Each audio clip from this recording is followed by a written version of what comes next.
The following program, Live and Learn, is made possible by Aging Partners. Find out more on their website.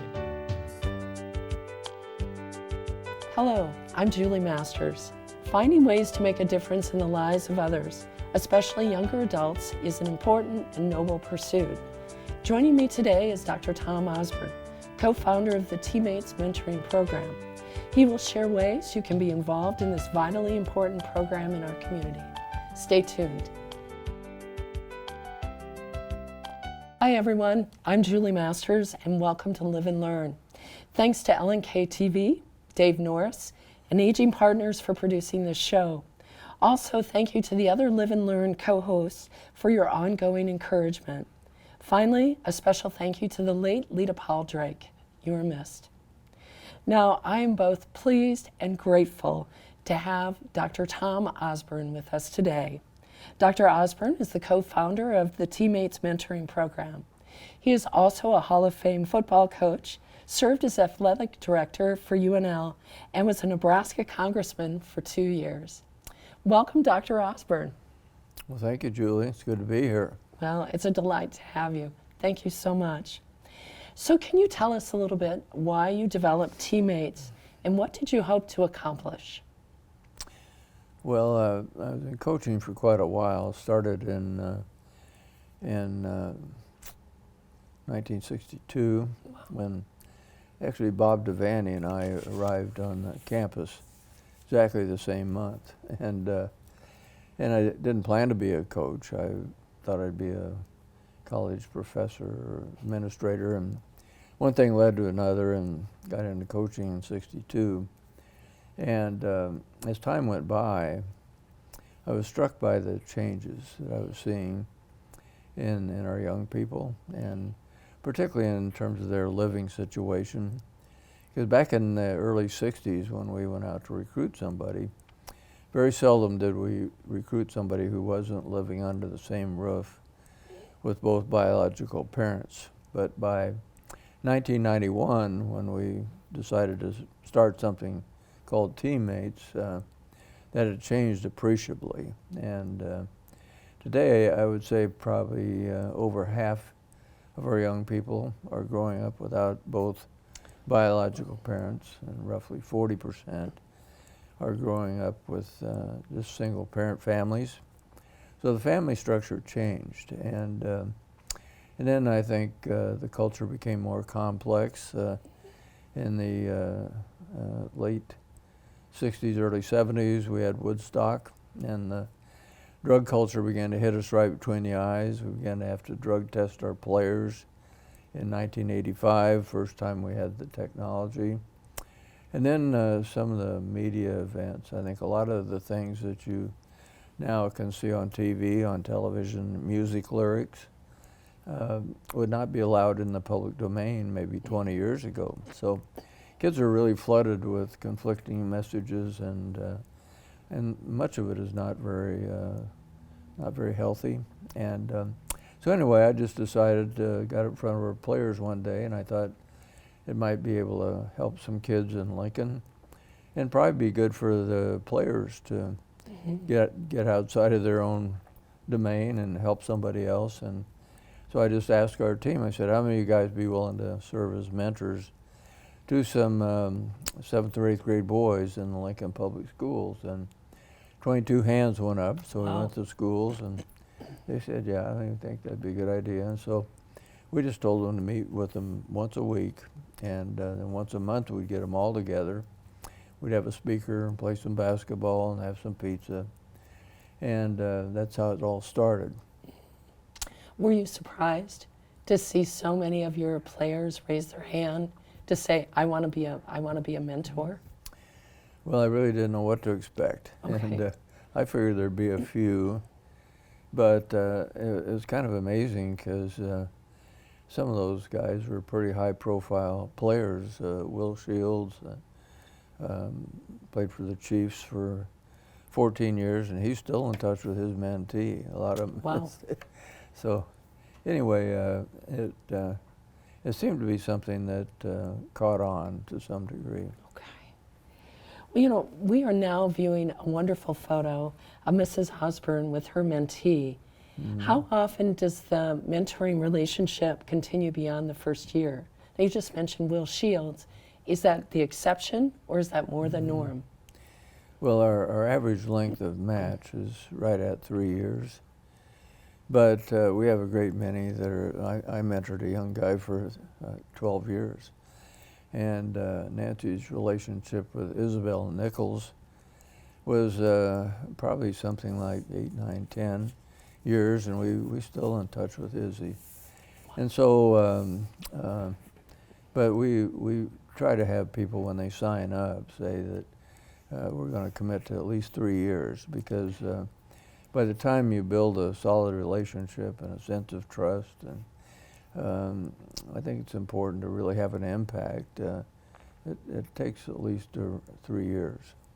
It does, to have that relationship that isn't just on the surface, but it's more of an in-depth relationship. You bet. You know, our producer, Dave Norris, shared a wonderful quote by you. And that quote is, "You can tell by looking at me that I've got more miles behind me than I've got in front of me." When you reach that point, if you've got some good years left, you want to make sure that you use them wisely. So thinking about that quote, how does that relate to teammates in your work? And then also the potential for others who are aging and seeking ways to find meaning in their lives? Well, it's been kind of interesting, because sometimes we find that people think, well, when they're in their 60s or 70s, they wouldn't relate to a young person and wouldn't be a very good mentor. But we have many mentors that are 70s. I'm in the 80s. I'm mentoring two kids. And I remember one guy particularly we had who was in his middle 70s. He had Parkinson's. And he mentored 5 kids. He would mentor a different one each day of the week. My goodness. And I think it gave his life a good deal of meaning and purpose, and he certainly benefited those kids. And so it's important that I think our average age of mentor is somewhere in their 40s, but we have kids as young as 19. You have to be a high school graduate, and some kids are in college, and then we have a number of people in their 60s and 70s, and a few in their 80s.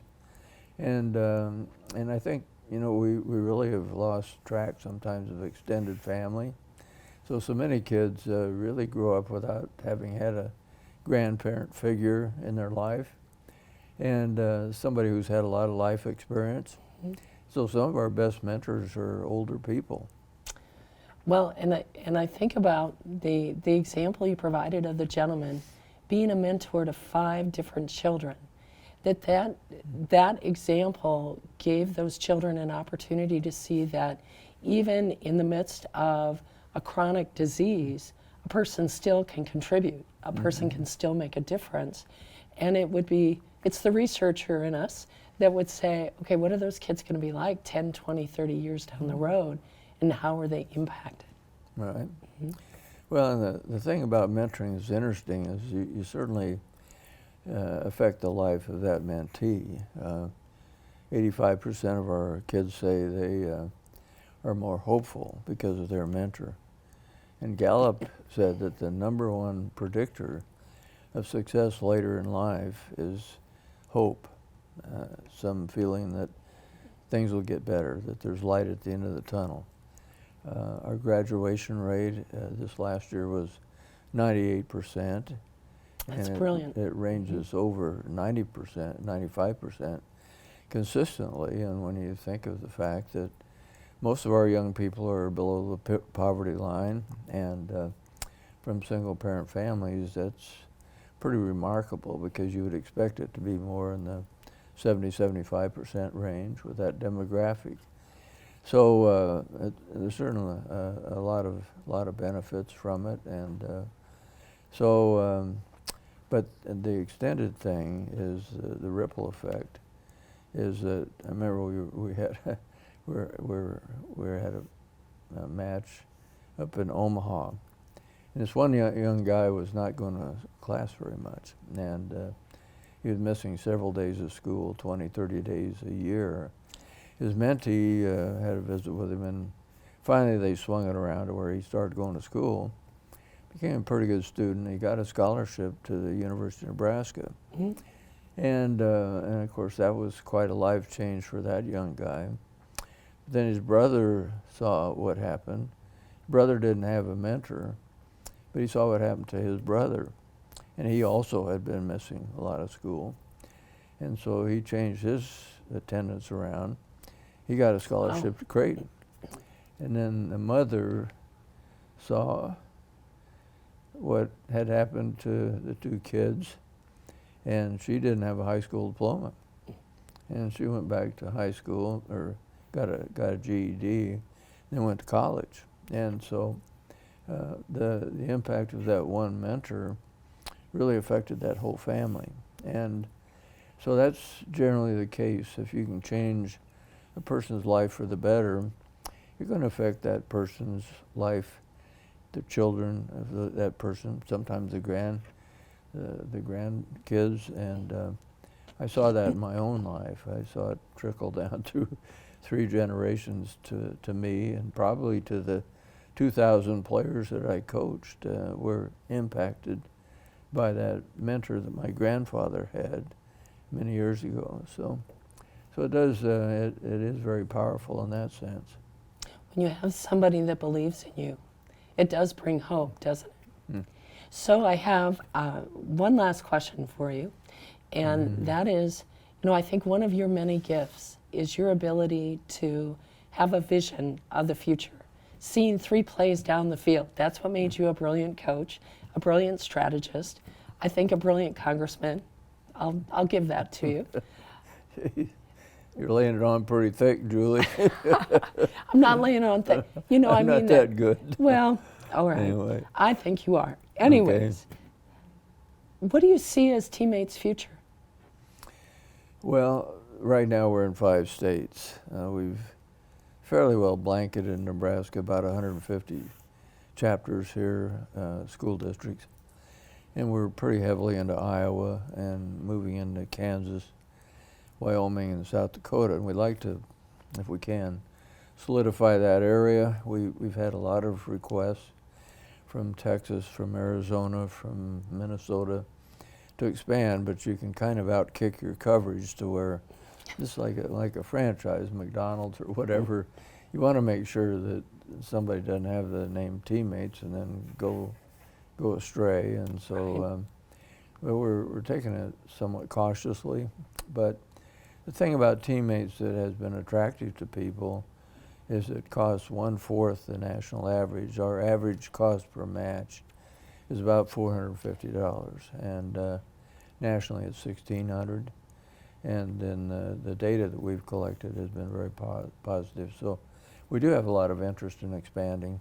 Wonderful, wonderful. Well, Dr. Osborne, it is always a gift to be in your company. And yes, I am going to lay it on thick because I do have such a tremendous respect for you, as does pretty much everyone in this building, in this studio today. As you came in, people were so glad to see you, and so that's part of your legacy. For people wanting more information about teammates, you can go to teammates.org, or you can call 402-353-6252.